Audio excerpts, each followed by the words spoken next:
नमस्कार, आप देख रहे हैं आरजे रमझाझर और मैं हूं पुखराज सिंह। कहीं धर्म के नाम पर मंदिर, मस्जिद और गुरुद्वारे तोड़े जा रहे हैं, तो वहीं दूसरी ओर लोग अपनी सभ्यता, संस्कृति और धरोहर को बचाने नित नए आयोजन कर रहे हैं। कवर्धा में सतनामियों के गुरुद्वारे को तोड़ने के बाद अब राजनांदगांव में नवनिर्मित जैतखाम का मंत्री गुरु रुद्र कुमार करेंगे लोकार्पण। देखिए रिपोर्ट।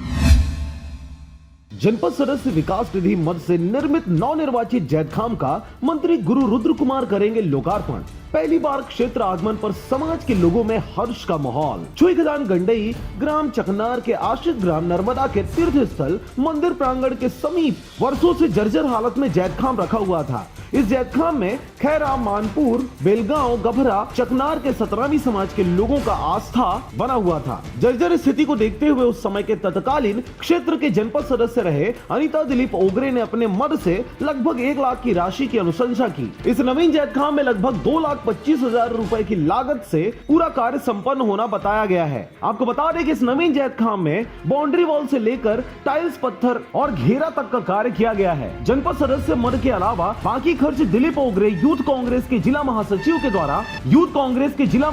द्वारा कराया जा रहा है। जैतखाम का लोकार्पण आगामी 10 दिसंबर यानी गुरुवार को छत्तीसगढ़ के कैबिनेट मंत्री गुरु रुद्र कुमार के मुख्य आतिथ्य में संपन्न होगा। इस कार्यक्रम की अध्यक्षता धनेश पाटिला, पूर्व मंत्री व अध्यक्ष अंतर व्यवसायी निगम, विशिष्ट अतिथि भुवनेश्वर बघेल, विधायक डोंगरगढ़ एवं अध्यक्ष अनुसूचित जाति विकास प्राधिकरण दिलेश्वर साहू, विधायक डोंगरगांव एवं अध्यक्ष पिछड़ा वर्ग विकास प्राधिकरण क्षेत्रीय विधायक देवव्रत सिंह, पूर्व विधायक गिरवर जंघेल, पदम कोठारी, जिला अध्यक्ष ग्रामीण कांग्रेस लाल टोकेश्वर शाह खुसरो, संरक्षक नर्मदा मेला उत्सव महेश दास रात्रे, राजमहंत सतनामी समाज किसुन मिर्चे, जिला महंत पोषण कोसरे, ब्लॉक महंत सचिव, समाज और ग्रामवासी भारी संख्या में उपस्थित होंगे। कार्यक्रम को लेकर समाज के युवा क्षेत्र में बैनर पोस्टर लगाने का कार्य लगातार जारी है। राजनांदगांव के छुईखदान से चंद्र कुमार कोसरे की रिपोर्ट, आरजे रमझाझर।